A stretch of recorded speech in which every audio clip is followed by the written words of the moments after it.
का मुकाबला कोई नहीं कर सकता था।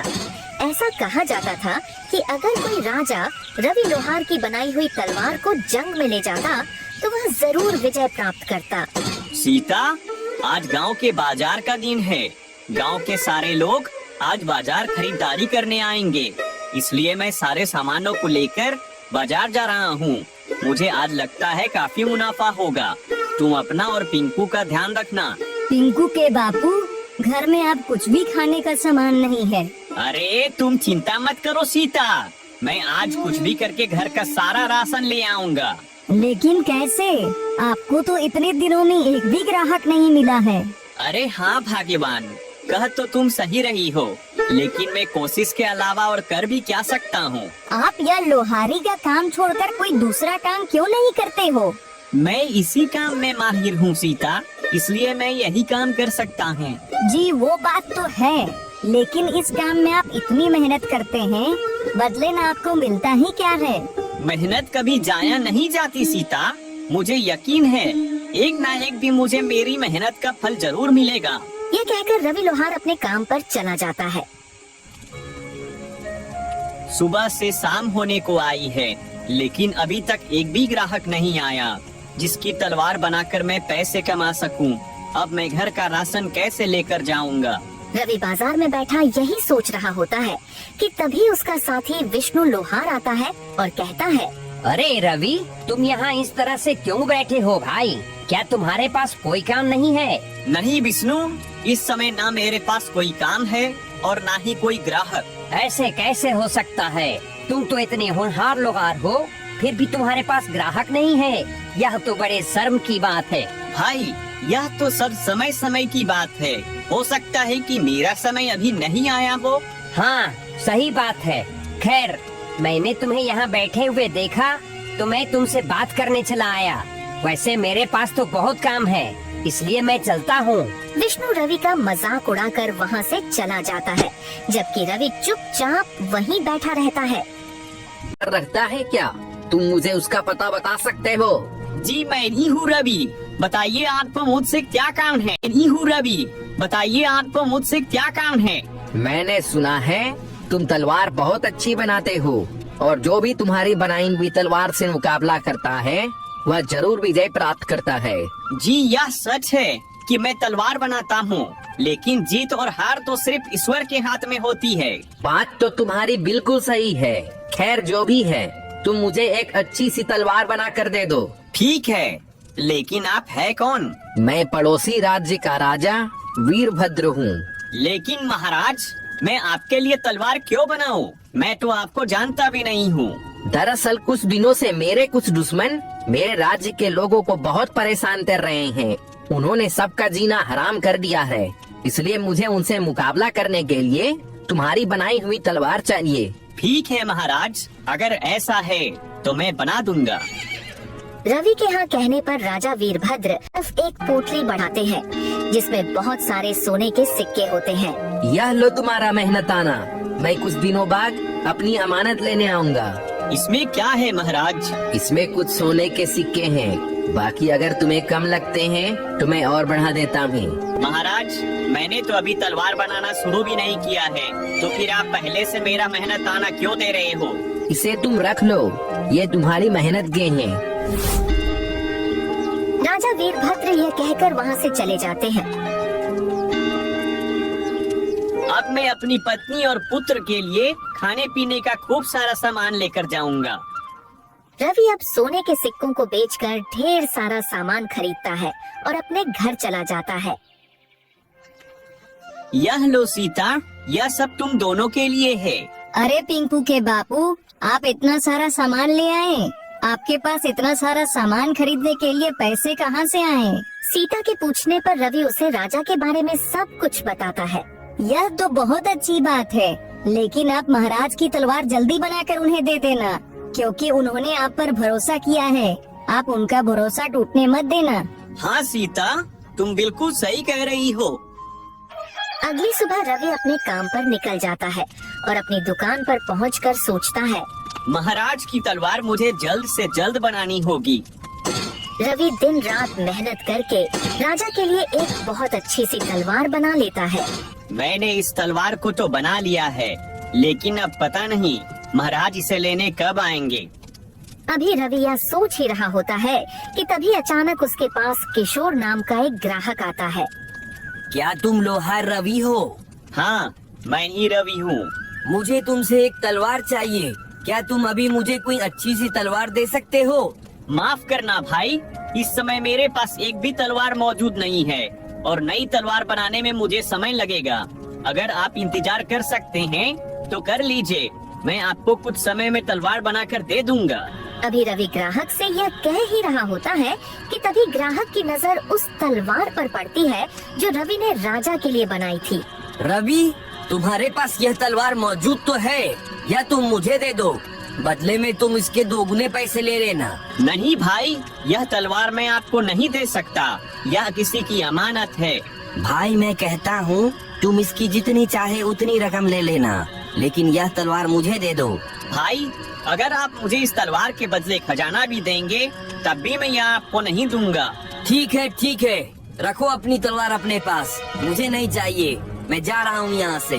किशोर ग्राहक गुस्से में वहाँ से चला जाता है। फिर कुछ दिन ऐसे ही गुजर जाते हैं, लेकिन राजा वीरभद्र अपनी तलवार लेने नहीं आते। लेकिन रवि के पास बहुत से ग्राहक आते जो रवि से वह तलवार मांगते, मगर रवि किसी को भी उसे नहीं देता। पता नहीं राजा वीरभद्र कब आएंगे, मैं आखिर कब तक उनकी अमानत संभाल कर रखूंगा। अभी रवि अपने मन में सोच ही रहा था कि तभी अचानक किशोर ग्राहक वहाँ फिर आता है। रवि भाई, इस तलवार को बनाए हुए तुम्हें कितना समय हो चुका है? इसका मालिक तो अब तक नहीं आया और मुझे नहीं लगता कि अब वो आएगा। लेकिन भाई, यह बात आप इतने यकीन से कैसे कह सकते हो? देखो रवि, अगर इस तलवार के मालिक को आना होता तो कब का आकर इसे ले जाता, लेकिन वह नहीं आया, इसलिए तुम इस तलवार को मुझे दे दो। कुछ भी हो जाए, मैं यह तलवार आपको नहीं दूंगा, आप यहाँ से जा सकते हैं। किशोर ग्राहक फिर से गुस्से में वहाँ से चला जाता है। मैंने बहुत कोशिश की सरदार, लेकिन मैं उससे वो तलवार हासिल नहीं कर सका। रवि के हाथों बनाई गई वो तलवार मेरे लिए बहुत जरूरी है, तभी मैं उससे पूरे राज्य में अपना खौफ पैदा करके अपना राज्य कायम कर सकूंगा। आखिर ऐसा क्या है सरदार उसके हाथ की बनाई हुई तलवार में? रवि के हाथों में एक अजीब तरह का जादू है। वह जिसके लिए भी तलवार बनाता है उसे विजय प्राप्त जरूर हो, इसलिए वह तलवार मुझे किसी भी कीमत पर चाहिए। अब मैं क्या करूं सरदार? कैसे उस तलवार को उससे हासिल करूं? तुम रवि के आसपास ही रहो, उसका भरोसा जीतो और फिर मौका पाते ही उसे धोखा देकर तलवार ले आओ। किशोर ग्राहक भैरव की बात सुनकर एक बार फिर से रवि के पास आता है। रवि, मुझे माफ कर दो, मैं वाकई गलत था, यह किसी और की अमानत है, इसलिए अब तुम मेरे लिए दूसरी तलवार बना दो। ठीक है, मगर इसके लिए मुझे थोड़ा समय लगेगा। ठीक है, मैं इंतजार कर लूँगा। किशोर ग्राहक के कहने पर रवि दूसरी तलवार बनाने के लिए तैयारी शुरू कर देता है।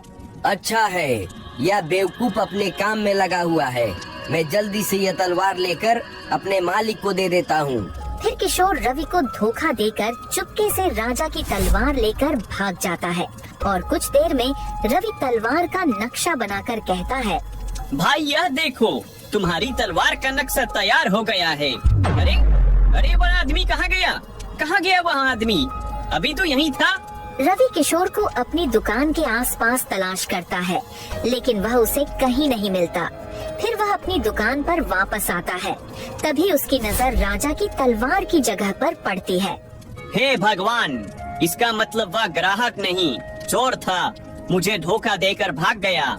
हे भगवान, अब मैं क्या करूं? क्या जवाब दूंगा राजा वीरभद्र को? मुझसे इतनी बड़ी गलती कैसे हो गई?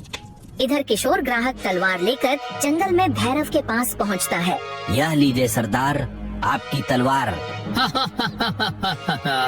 अब मुझे राजा वीरभद्र से जीतने से कोई नहीं रोक सकता, कोई नहीं। अब मैं क्या करूं ऊपर वाले? उस चोर ने मुझे धोखा देकर महाराज की तलवार चोरी कर ली। अब मैं महाराज को क्या जवाब दूंगा? रवि यह सोच ही रहा होता है कि तभी पानी से कृष्ण गोपाल निकलते हैं। क्या हुआ रवि, तुम इतने दुखी क्यों हो? कृष्ण गोपाल के पूछने पर रवि उन्हें सारी बात बताता है। रवि, उस चोर ने तुम्हारे साथ धोखा किया है, इसमें तुम्हारी कोई गलती नहीं है। तुम एक काम करो, तुमने जिस तलवार का आज नक्शा तैयार किया है, अब जल्दी से उसे बनाकर राजा वीरभद्र को दे दो। लेकिन कृष्ण गोपाल, वो तलवार तो आम तलवार जैसी है, जबकि मैंने महाराज के लिए एक अलग तरह की तलवार बनाई थी। क्या हुआ कृष्ण गोपाल, आप हंस क्यों रहे हो? मैं इसलिए हंस रहा हूँ क्योंकि जो तलवार पहले बनाई थी वो राजा वीरभद्र के लिए थी ही नहीं। क्या मतलब कृष्ण गोपाल? जब तुम छोटे थे और यहाँ खेलने आते थे, तब मैंने तुम्हें वरदान दिया था कि जब तुम तलवार बनाने से पहले मुझे याद करोगे तो तुम्हारी तलवार में ताकत भर जाएगी। क्या सच में? मुझे तो ये पता ही नहीं था। हाँ, इसलिए जब तुम अपनी तलवार बनाने से पहले मुझे याद करते हो तो तुम्हारी तलवार ताकतवर बन जाती है। लेकिन उस दिन तुमने जो तलवार बनाई थी, उसे बनाने से पहले तुम मुझे याद करना भूल गए थे। इसका मतलब जो तलवार मैंने महाराज के लिए बनाई थी उसमें ताकत नहीं है? नहीं, इसलिए राजा वीरभद्र जब तुम्हारे पास आएंगे तो तुम उन्हें अपनी बनाई हुई दूसरी तलवार दे देना। ठीक है कृष्ण गोपाल। कृष्ण गोपाल की बात मानकर रवि दिन रात करके जल्दी से एक नई तलवार बना लेता है।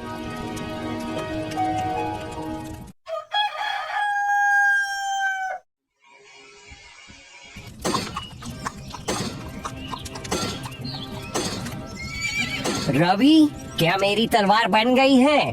जी महाराज, यह लीजिए आपकी तलवार। तुम्हारा बहुत बहुत धन्यवाद रवि। इसमें धन्यवाद की कोई बात नहीं है महाराज, दूसरों के लिए तलवार बनाना तो मेरा काम है। दुश्मन के मुकाबले को देखने चलूं तो क्या आप मुझे ले चलेंगे? हाँ हाँ, क्यों नहीं, कल के मुकाबले में तुम भी मेरे साथ चलना।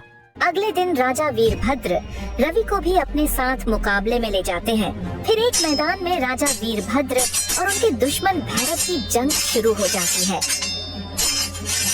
आज मैं तुझे मारकर तेरा राज्य अपना बना लूंगा। तुम इस नापाक मकसद में कभी कामयाब नहीं हो पाओगे। इतना कहकर राजा वीरभद्र गुस्से से उस पर वार करते हैं, जिससे उसकी तलवार 2 टुकड़ों में बट जाती है।